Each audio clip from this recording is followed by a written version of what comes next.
Psychology कई प्रकार का होता है, लेकिन हम बात करेंगे डार्क साइकोलॉजी के बारे में, जिसका नाम सुनकर ही डर जैसी भावनाएं उत्पन्न होने लगती हैं। डार्क साइकोलॉजी का उपयोग अक्सर ऐसे लोग करते हैं जो दूसरों पर हावी होना चाहते हैं, दूसरों का फायदा उठाना चाहते हैं या उनका मानसिक रूप से शोषण करना चाहते हैं। यह मानसिक रणनीतियों का एक ऐसा जाल है जिसे समझकर ही हम खुद को इससे सुरक्षित रख सकते हैं। डार्क साइकोलॉजी के 5 प्रमुख प्रकारों के अंतर्गत कई अलग अलग तरीके और रणनीतियां शामिल होती हैं। आइए समझते हैं कि इनमें क्या क्या आता है, फिर उसके बाद इसके बारे में और डिटेल में बात करेंगे। मैं एक बार फिर बताना चाहूंगा, हमें इन्हें समझकर खुद को और दूसरों को इससे बचाना सीखना चाहिए। 1. मैनिपुलेशन। इसके अंतर्गत आने वाले तरीके: गिल्ट ट्रिपिंग, किसी को दोषी महसूस कराना; गैसलाइटिंग, किसी के विचारों और भावनाओं पर सवाल उठाकर भ्रमित करना; इमोशनल ब्लैकमेल, भावनाओं का उपयोग करके किसी को मजबूर करना। 2. डिसेप्शन। इसके अंतर्गत आने वाले तरीके: झूठ बोलना, लाइंग, सच छिपाकर झूठी बातें फैलाना; आधा सच बताना, हाफ ट्रूथ, किसी को सच का आंशिक हिस्सा बताना; सत्य को तोड़ मरोड़ कर पेश करना, डिस्टॉर्शन ऑफ फैक्ट्स, जानकारी को अपने फायदे के अनुसार बदलना। 3. पर्सुएशन। इसके अंतर्गत आने वाले तरीके: भावनात्मक अपील, इमोशनल अपील, भावनाओं के आधार पर राजी करना; तर्क का उपयोग, यूजिंग लॉजिक, तथ्यों का इस्तेमाल करके दूसरों को मनाना; सकारात्मक आश्वासन, पॉजिटिव एश्योरेंस, अच्छे परिणामों का वादा करके सहमति लेना। 4. Mind control. इसके अंतर्गत आने वाले तरीके: ब्रेन वॉशिंग, व्यक्ति के विचारों और विश्वासों को पूरी तरह से बदलना; दबाव का उपयोग, कोएर्शन, मानसिक दबाव डालकर व्यवहार को नियंत्रित करना; भ्रम पैदा करना, क्रिएटिंग कंफ्यूजन, लोगों को असमंजस में डालकर नियंत्रित करना। 5. Emotional exploitation. इसके अंतर्गत आने वाले तरीके: सहानुभूति का फायदा उठाना, एक्सप्लॉयटिंग सिंपैथी, दया की भावना का उपयोग, भावनात्मक कमजोरी को निशाना बनाना, टारगेटिंग वीकनेसेस, किसी की व्यक्तिगत कमजोरियों का लाभ उठाना, भय पैदा करना, इंस्टिलिंग फियर, डर का इस्तेमाल कर नियंत्रण करना। इन सभी तकनीकों को समझकर ही आप इनके नकारात्मक प्रभावों से खुद को बचा सकते हैं। अब हम मैनिपुलेशन के बारे में बात करेंगे। 1. मैनिपुलेशन का मतलब होता है किसी को इस तरह से प्रभावित करना या नियंत्रित करना जिससे वह अपने सही विचार या फैसले न ले सके और वह आपकी इच्छाओं के अनुसार काम करे। मैनिपुलेशन में भावनाओं का शोषण करके व्यक्ति को अपने मन मुताबिक रास्ते पर चलाया जाता है। इसके कुछ प्रमुख तरीके होते हैं। 1. Guilt tripping. इसमें किसी को ऐसा महसूस कराया जाता है कि वह किसी स्थिति के लिए जिम्मेदार है ताकि वह अपने दोषी महसूस करते हुए आपके मुताबिक काम करने पर मजबूर हो जाए। उदाहरण: तुम जानते थे कि मुझे इस काम को करना चाहिए था और तुम कुछ नहीं कर पाए। यहाँ व्यक्ति को ऐसा लगता है कि वह गलत कर रहा है, भले ही वह पूरी स्थिति को सही से समझे। 2. गैसलाइटिंग। इसमें मैनिपुलेटर किसी के विचारों और भावनाओं को गलत बताकर उसे भ्रमित करने की कोशिश करता है। इसका उद्देश्य व्यक्ति को अपने विचारों और समझ पर शक करने पर मजबूर करना होता है ताकि वह मैनिपुलेटर के अनुसार सोचने लगे। उदाहरण: तुम ठीक से याद नहीं कर रहे हो, ऐसा कुछ नहीं हुआ था, तुम गलत सोच रहे हो। यहाँ पर मैनिपुलेटर व्यक्ति की वास्तविकता को नकारता है और उसे मानसिक असमंजस में डाल देता है। 3. Emotional blackmail. यह एक ऐसी तकनीक है जिसमें मैनिपुलेटर व्यक्ति की भावनाओं का इस्तेमाल करके उसे डराने या शर्तों पर काम करने के लिए मजबूर करता है। उदाहरण: अगर तुम मेरी मदद नहीं करोगे तो मैं कभी भी तुमसे बात नहीं करूंगा।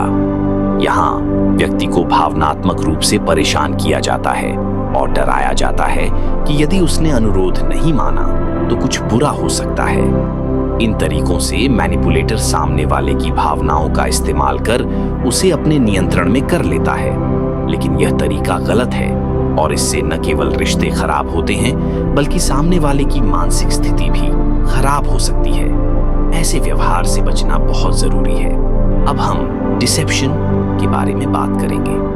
तो डिसेप्शन मतलब होता है झूठ बोलना या जानकारी को छिपाकर किसी को भ्रमित करना ताकि सच्चाई से अनजान रहे और मैनिपुलेटर के फायदे के लिए काम करता रहे। इसका उद्देश्य सामने वाले को गुमराह करके किसी खास उद्देश्य को प्राप्त करना होता है। इसके कुछ सामान्य तरीके हैं।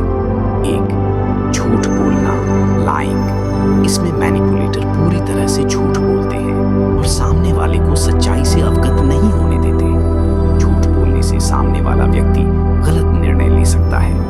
उदाहरण, मुझे नहीं पता कि यह हुआ, मैंने तो कुछ नहीं किया। यहाँ मैनिपुलेटर खुद को बचाने के लिए झूठ बोलता है और सामने वाले को गलत दिशा में ले जाता है। 2.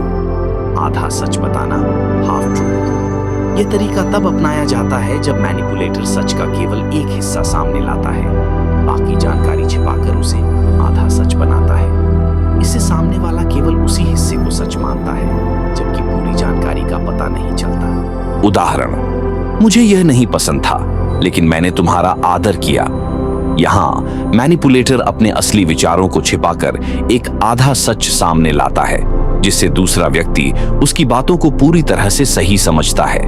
3. सत्य को तोड़ मरोड़ कर पेश करना, डिस्टॉर्शन ऑफ फैक्ट्स। इसमें मैनिपुलेटर तथ्यों को अपने हिसाब से बदल देते हैं ताकि वह सामने वाले को भ्रमित कर सके। जानकारी को इस तरह से पेश किया जाता है कि वह सामने वाले के फायदे के बजाय मैनिपुलेटर के काम आ सके। उदाहरण, तुमने कभी भी मुझसे अच्छे से बात नहीं की है, हमेशा तुम ही गलत होते हो। यहाँ मैनिपुलेटर पूरे तथ्य को तोड़ मरोड़ कर पेश करता है और सामने वाले को यह लगता है कि वह हमेशा गलत होता है। इन तरीके से डिसेप्शन का इस्तेमाल किया जाता है, जो सामने वाले की समझ को भ्रमित करता है और उसे गुमराह करने के लिए झूठी जानकारी प्रदान करता है। यह रिश्तों और विश्वास को नुकसान पहुंचाने वाला है। अब हम पर्सुएशन के बारे में बात करेंगे। 3. पर्सुएशन का मतलब है किसी को सही या वांछित तरीके से राजी करना, ताकि वह आपकी बातों या सुझावों पर विश्वास करें और आपके पक्ष में निर्णय लें। यह किसी पर दबाव बनाए बिना उसे मनाने या सहमत करने का तरीका होता है। इसमें कई रणनीतियां होती हैं जो किसी को सकारात्मक रूप से प्रभावित करती हैं। इसके कुछ सामान्य तरीके हैं। 1. भावनात्मक अपील, इमोशनल अपील। इसमें मैनिपुलेटर किसी व्यक्ति की भावनाओं का इस्तेमाल करता है ताकि वह किसी चीज को करने या सहमत होने के लिए प्रेरित हो। भावनाओं से जुड़ी बातें जैसे दया, प्यार या घबराहट प्रभाव डालने के लिए प्रयोग की जाती है। उदाहरण, कृपया मेरी मदद करो, तुम अकेले ही मेरे साथ हो और मुझे बहुत जरूरत है। यहाँ व्यक्ति को अपनी भावनाओं से जोड़कर उसे मदद करने के लिए मजबूर किया जाता है। 2. तर्क का उपयोग, यूजिंग लॉजिक। यह तरीका तथ्यों और तर्क का इस्तेमाल करके किसी को राजी करने का होता है। इसमें मैनिपुलेटर पक्षपाती नहीं होता, बल्कि तथ्यों और साक्ष्य के जरिए व्यक्ति को अपने विचारों से सहमत करता है। उदाहरण, यह उत्पाद इस कीमत में सबसे अच्छा है क्योंकि इसकी सामग्री सबसे उच्च गुणवत्ता वाली है और इसमें 10 साल की गारंटी भी है। यहाँ मैनिपुलेटर तर्क और कारण के आधार पर व्यक्ति को मनाने की कोशिश कर रहा है। 3. सकारात्मक आश्वासन, पॉजिटिव एश्योरेंस। इसमें मैनिपुलेटर सामने वाले को अच्छे परिणामों का वादा करता है ताकि वह निर्णय लेने में खुश हो और सहज महसूस करे। यह एक तरह का आश्वासन होता है कि जो कदम वह उठा रहे हैं वह लाभकारी होगा।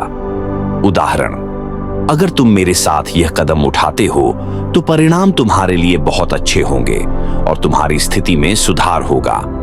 यहाँ व्यक्ति को आश्वासन दिया जाता है कि सब कुछ सही होगा और यह एक सकारात्मक निर्णय होगा। इन तरीकों से पर्सुएशन का उद्देश्य यह होता है कि व्यक्ति बिना किसी दबाव के आपके विचारों को सही माने और आपके साथ सहमति जताए। यह एक सकारात्मक और समझदारी से प्रभावित करने का तरीका होता है। अब हम माइंड कंट्रोल के बारे में बात करेंगे। 4.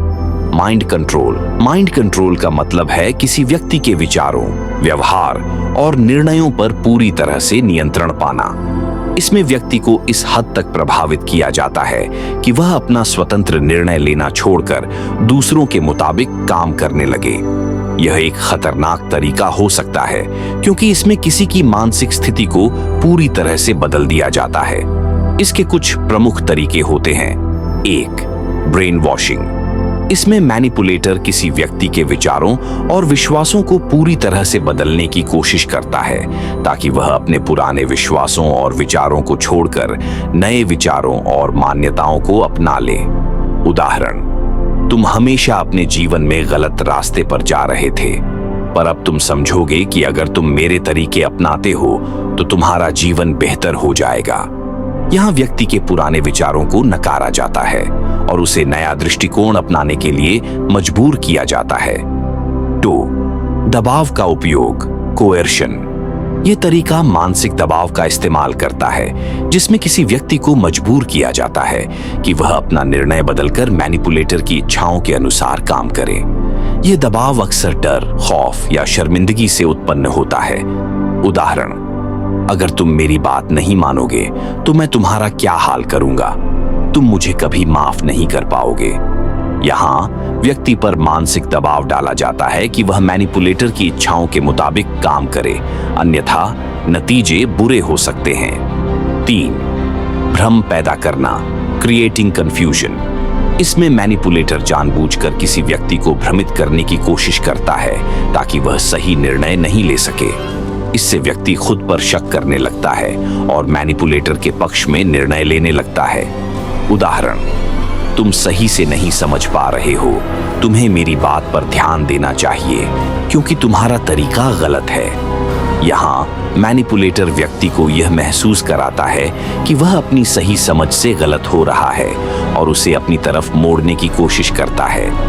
माइंड कंट्रोल एक खतरनाक तरीका हो सकता है क्योंकि इसमें किसी की सोच, भावना और फैसलों पर पूरी तरह से दबाव डाला जाता है। यह न केवल मानसिक स्वास्थ्य को प्रभावित कर सकता है बल्कि इससे व्यक्ति की स्वतंत्रता भी छिन सकती है, इसलिए इसे कभी भी इस्तेमाल नहीं करना चाहिए। अब हम इमोशनल एक्सप्लॉयटेशन के बारे में बात करेंगे। 5.